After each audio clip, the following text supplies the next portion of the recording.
sắc mới aju lòng tàu băng hay cần đi khâu sa kita khăn mất may cần đi kapung dạo bom sini nén căng mà cùng tăng lạc mây ngăn lâu quy ba mát mây quy rắm diễn ngắc sắc mây xuyên mây quy rắm diễn cả rắm diễn kín kín ra lung bấm sini pian đất hai mặc mây aju apuri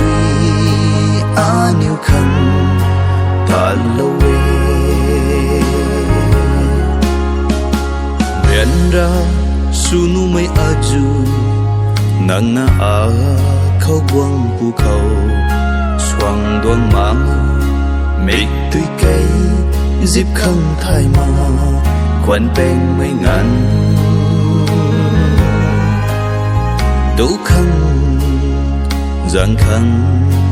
mình bắt mà nắng tuôn mắn lông gây cả đần mấy đuôi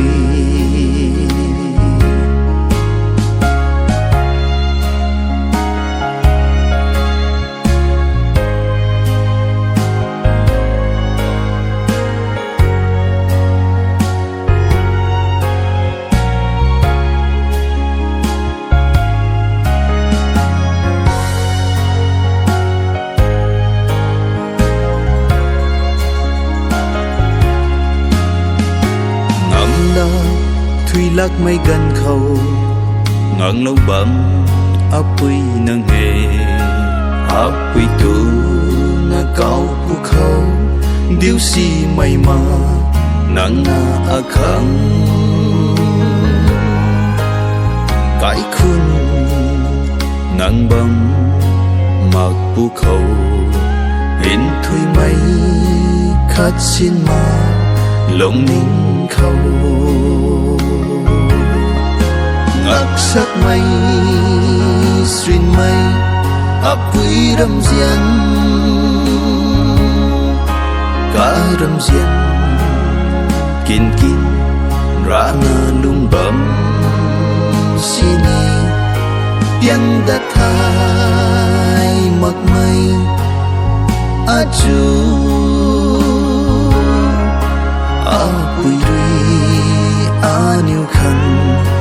ta lâu